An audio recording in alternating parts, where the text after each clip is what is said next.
DuPont Cavalcade of America.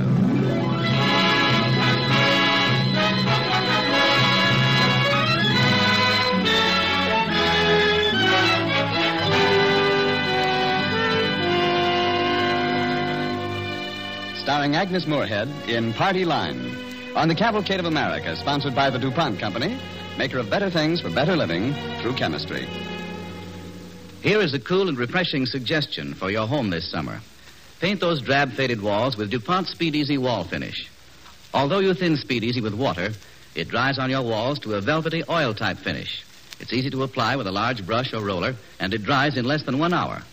You can use Speed Easy on wallpaper, wood, plaster, or most any interior wall surface. It comes in 11 clear, beautiful colors. Speed Easy, its name tells the story. It goes on easily, and it dries quickly. It's Speed Easy, and it's made by DuPont.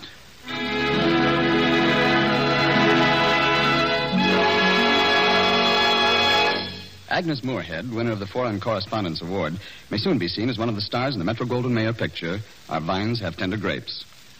The DuPont Cavalcade presents Party Line, adapted from the book of the same title by Louise Baker, starring Agnes Moorehead as Miss Elmira, Mayfield's best-known, most quoted, and consulted citizen, the telephone operator.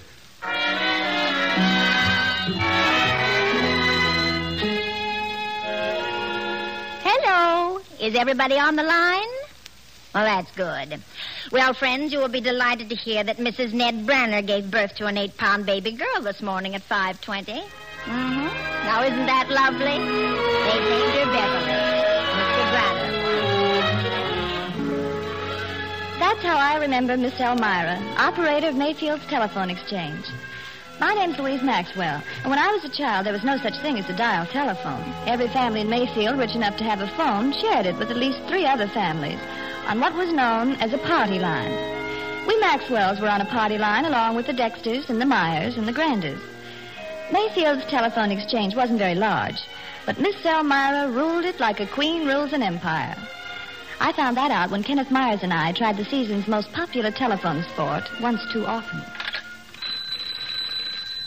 You want to do this one, Louise? Hello. No, you do this one. I'll do Mr. Bennett. Hello. Miss Elmira? Well, of course it's Miss Elmira. Who's this? It's me, Miss Elmira. Kenneth Myers. Oh, I thought I recognized your voice. What do you want, Kenneth? Can you connect me with Mrs. Hogg, please, Miss Elmira? All right.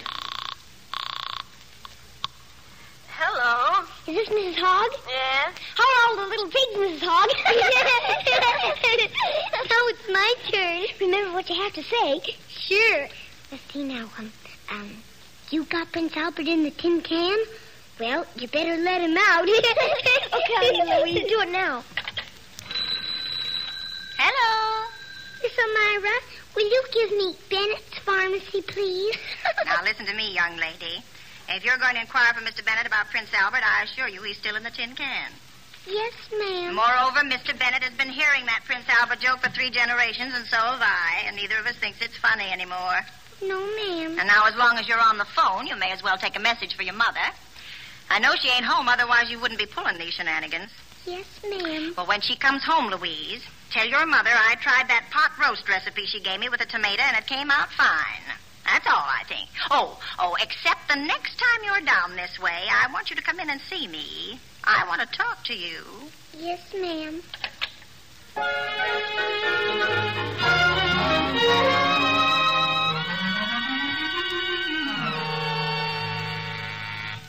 Hello.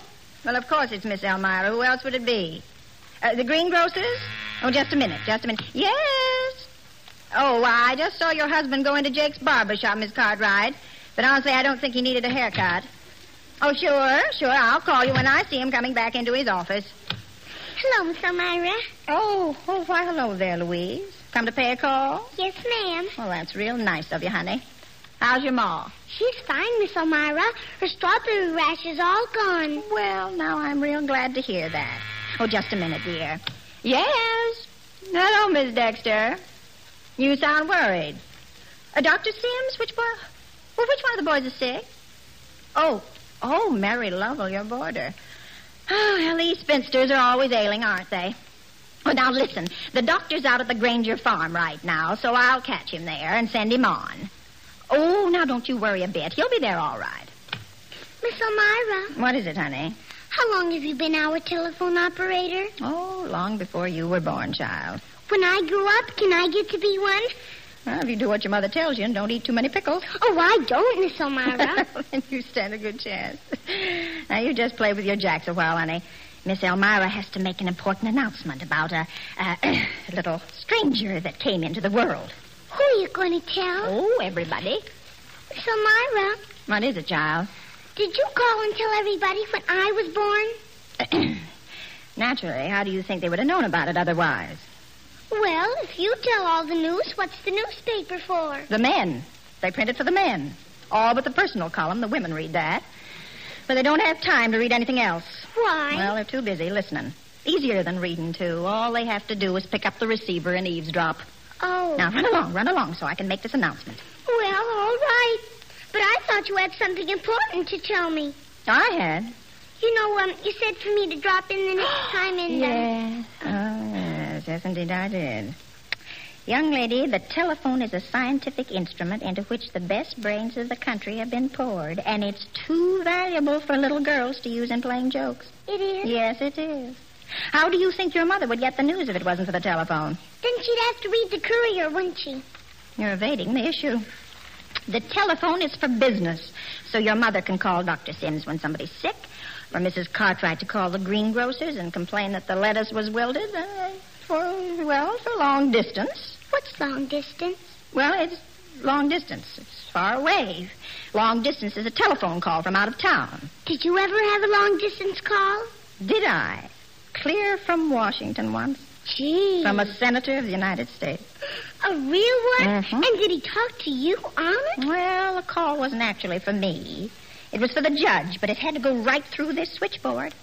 Matter of fact, if you want to be real particular, it was the senator's secretary that did the calling, but there's no use quibbling about trifles. Now, run along so I can make this announcement before the baby gets too old.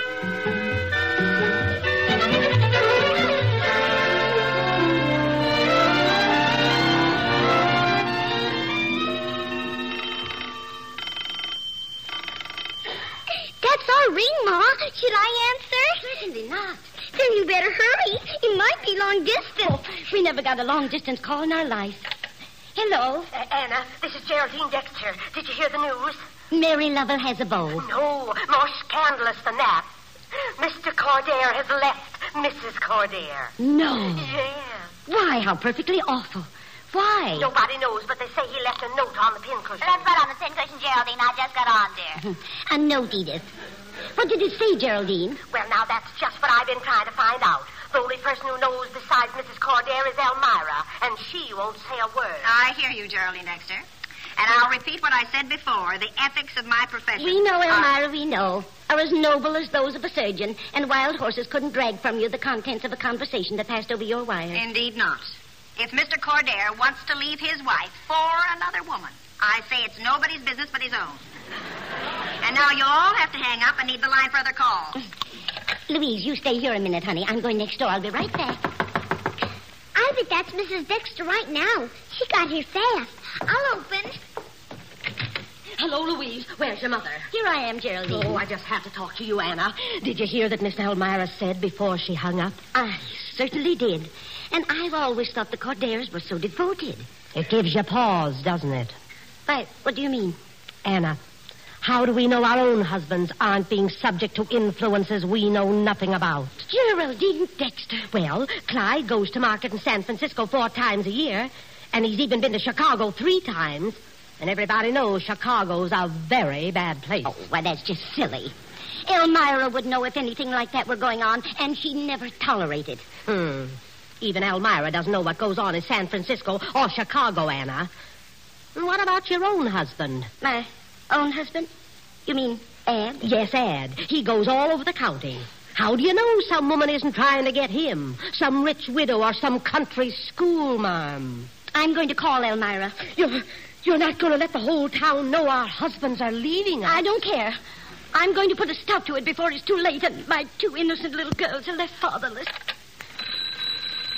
Yes? Miss Elmira, this is Anna Maxwell, and I've got something terribly important to ask you. The answer is an up and down no. I beg your pardon. What's she saying, Anna?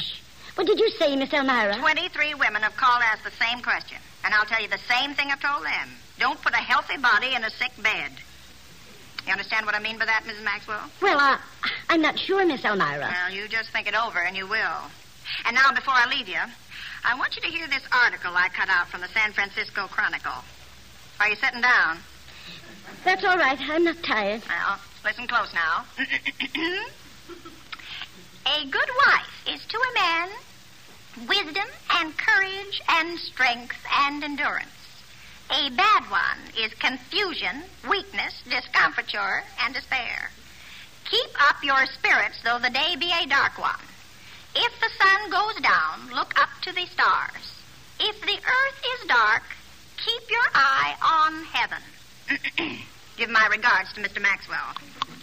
I will, Miss Oh, what did she say, Anna? Well, she inferred we're a couple of gossip-swallowing fools. Oh. And she's right, Geraldine.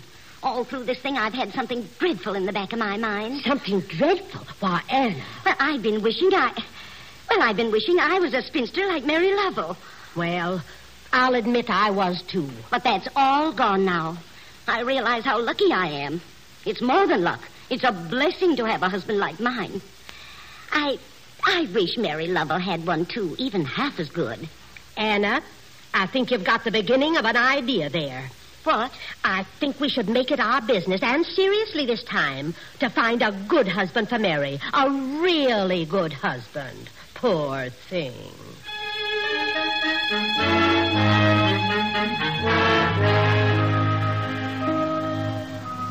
Well, it sounds like a good idea, Miss Dexter, but Mary Lovell is forever saying she's very happy as she is. I don't care what she says, Elmira. She just can't be happy unmarried. Of course not. No. Good. Well, you better be careful, Mrs. Dexter. Mary Lovell might hear you. Oh, no. She's upstairs reading her poetry. Poor thing.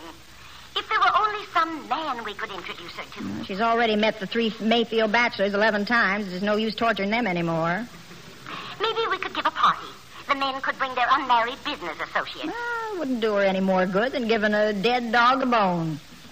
Then you add a pinch of salt and sprinkling of pepper and bake in a hot oven for 1 hour. What's the matter with her? That means Mary Lovell's coming downstairs. Oh. Well, we'll think of something. Yes, indeed. Yes, indeed. Never say die. By the way, how old is Mary Lovell? She's as old as I am, even if I do have 2 children and the beginning of a double chin. Well, I still say never say die.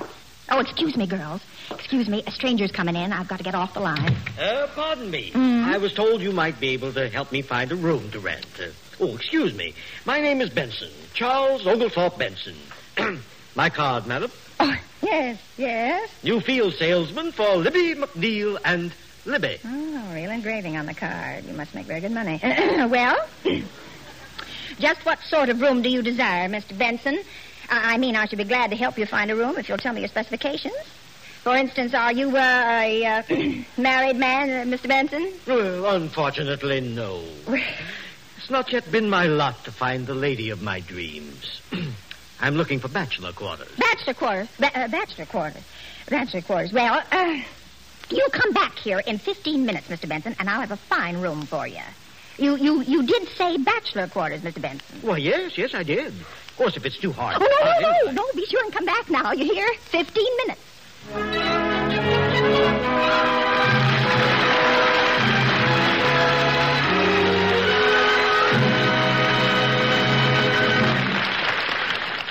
Before we bring you the second act of tonight's DuPont Cavalcade, starring Agnes Moorehead and Party Line, here's another story about a different kind of telephoning. You know, the units of an army today are linked together with telephone lines. The first wire to go in while troops are still advancing is an assault wire.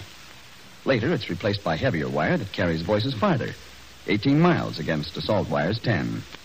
You've seen pictures of it, knotted around fence posts and trees, stretched over the broken brick and stone of shattered buildings.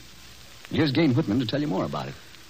Much of the telephone wire used by American forces is coated with DuPont polythene, a new plastic with outstanding insulating properties that help American wire to carry voices over unusually long distances. Further experiments are being made with a very thin coating of another DuPont plastic, nylon, as a protective jacket around the polythene, all of which means that these new plastics, alone or in combination, are sure to find places in many fields after the war, in the electrical industry, for refrigerator parts, for gaskets and tubing. And that's only a beginning. Polythene, discovered in England by Imperial Chemical Industries Limited and further developed here, illustrates the teamwork of science and the teamwork of a company like DuPont. So does nylon. For the manufacture of these two valuable plastics depends upon the chemists in the laboratories, the engineers who design and build plants to make them, the men and women working in the plants, and the technical servicemen who make them known to other manufacturers. All of these people work together to bring you the products of industrial chemistry we at DuPont speak of as better things for better living through chemistry.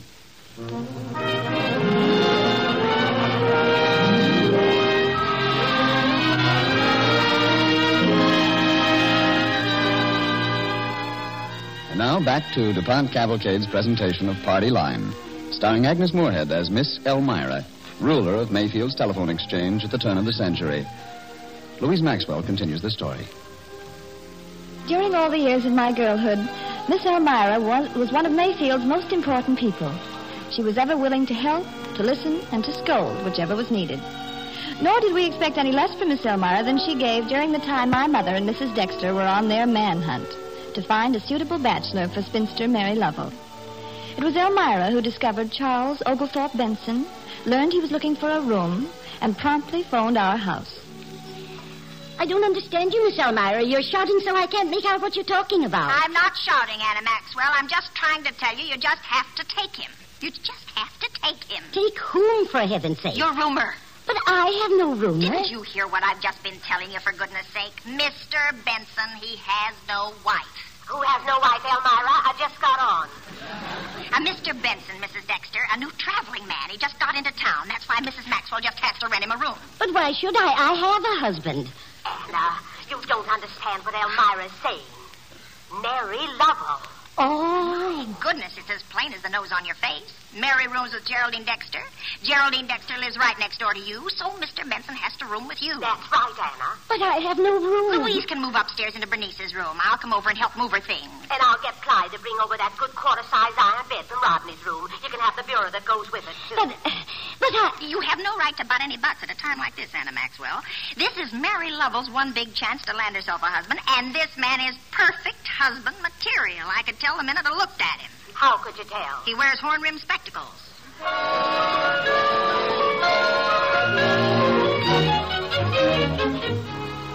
The minute Mr. Benson moved into my old room, the campaign started. The strategy was developed over the telephone. It was Miss Elmira who decided on the first great move. What Mary needs is a past. A what? What does she need a past for? Well, my goodness, do you want him to know no man's even looked at her for 15 years? Well, what kind of a past could she have? It has to be romantic. Oh, I know what. We'll make up a doctor. Mary was engaged to an upstanding young physician who got the call and went to China and died. Died of malaria. What about an actor? Actors are more romantic than doctors. This one could have died in a duel. For her honor. Well, that's all right. That's all right, but we better make it more distinguished. Mr. Benson, the distinguished type, you know. Let's see. Mary was engaged to the wealthy scion of a Boston family. A beautiful youth with the soul of a poet. Oh, that's lovely. What happened to him? A floating ulcer. And Mary has remained faithful to his memory. That's how she never married, although many young men flung themselves at her feet. Who's to tell him all this? You are. Me? But I hardly know the man. Well, he rooms at your house, don't he? What more natural than you just glide into the conversation over a cup of coffee? Oh, and you better add that the tragedies left her haggard and aged, though she's still young in years. What's that for? You want to prepare him for the way she looks, don't you?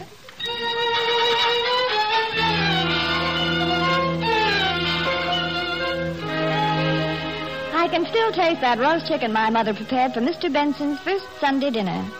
It was a strange and wonderful day. For once, I was allowed to eat an entire meal without a single vegetable. And Mother didn't even scold when I put a gravy spot on Aunt Delia's embroidered tablecloth. We were all too busy watching Mr. Benson and Mary Lovell. Well, now, that was the best dinner I've ever eaten in my life. Ever. Why, thank you, Mr. Benson. But you wouldn't say that if you ever tasted the roast chicken Mary made. Isn't that true, Mary? Oh, she's just flattering Mr. Benson. I'm not good at anything. Anything? Why, Mary Lovell, you know very well you make the best Banbury cakes in Mayfield. Oh, no. Don't believe her, Mr. Benson. Our Mary's inclined to be too modest. Maybe that's why she's the most popular member of our unmarried set. Mrs. Maxwell. I can readily see why. Oh, Mr. Benson. Well, I guess I'll leave you two young folks to get acquainted while I see how my little girls are faring in the kitchen.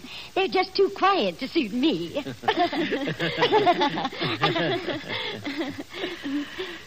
Have you... I beg your Excuse me. pardon.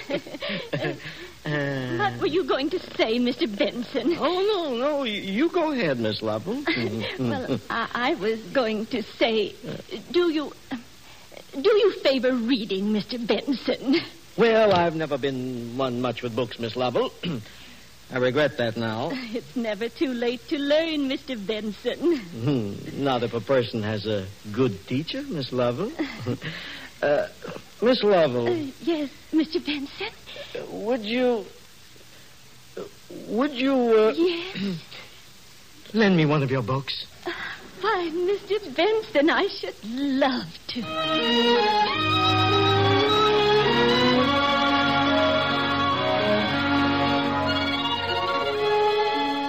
didn't get in until 11 o'clock last night, and I heard them pause outside the door for at least 5 minutes before she came in. Which show did they go to? The first or the second? The 7 o'clock show. Then they went into Bennett's pharmacy. That was at 9 o'clock. They each got a cup of hot chocolate, and that's when he told her the blue of her dress matched the blue of her eyes. Well, for my money, they're as good as engaged. I wonder if my good black dress would do for the wedding. I've had it 2 years. Well, I'd like to ask Dad for a new print, but I know he'd raise the roof. What about you, Miss Elmira? I'm waiting for the invitation.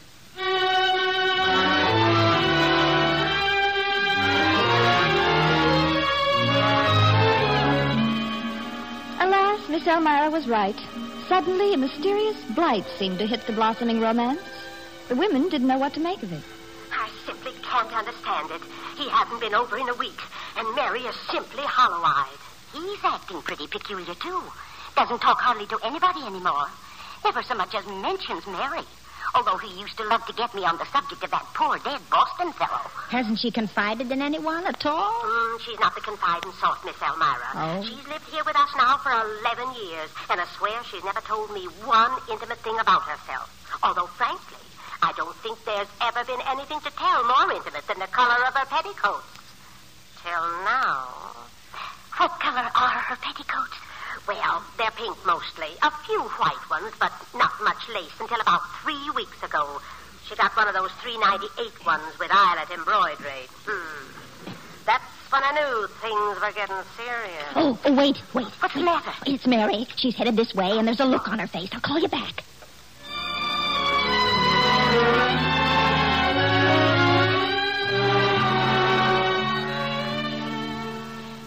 That's why I came to you, Miss Elmira, because I know that if anyone would know who started that awful rumor, it'd be you. Oh, you say someone told him you once had a sweetheart? Yes. Well, I thought, I should think that would make you more interesting, so to speak. Well, that's what he said. He said at first he was actually attractive because of my romantic past. Uh-huh. And then later it began to worry him. Oh, dear. Oh, Mary. Oh, who could have started that horrible rumor? I bet it was that Mrs. Cartwright. It sounds just like her. Well, it does sound like her. Anyway, why don't you go home and let me see what I can find out? Oh, will you, Miss Elmira? Yes, I will. Oh, thank you ever so much. I don't know what Mayfield would ever do without you. Well, sometimes I wonder about that myself.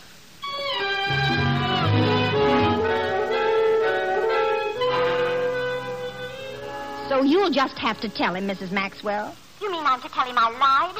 Now, Elmira Jordan, that's not fair. After all, you made up that Boston fellow yourself. Oh, it's a shame to do away with him this way. He was such a nice boy. And so highborn. Boston's best. Well, I guess I'll have to think of something to say to Mr. Benson. He'll probably never speak to me again as long as I live. Anyway, he did admit the story attracted him to Mary in the first place. So even if it's lost me a friend, it's gotten Mary a husband. And that's what we were after, weren't we?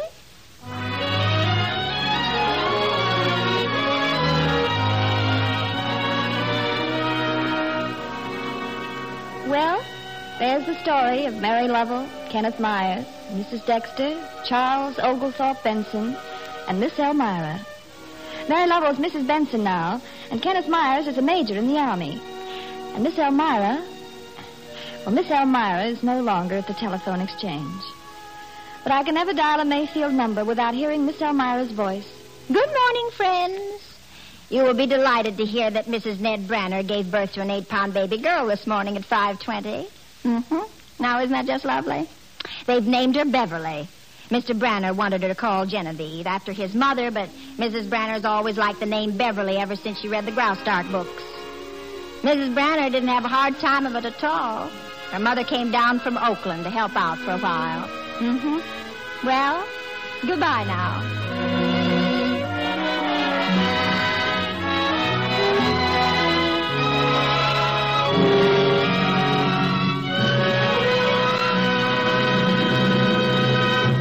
Our thanks to you, Agnes Moorehead, and to all members of tonight's DuPont Cavalcade cast.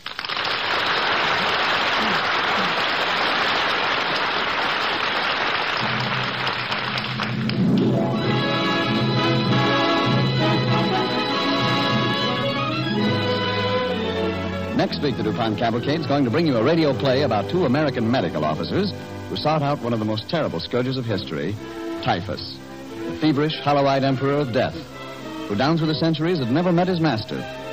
But armed with nothing more than a dusting gun and some white powder, the American Army Medical Corps defeated him in the hectic days of 1944. Richard Wharf will be on hand next week as our star in DDT. The music for tonight's DuPont Cavalcade was composed and conducted by Robert Armbruster. Our cavalcade play was written by Sylvia Berger and based upon Louise Baker's Party Line, which is to be filmed by 20th Century Fox. This is Frank Graham inviting you to listen next week to Richard Wharf in DDT on the Cavalcade of America, brought to you by the DuPont Company of Wilmington, Delaware.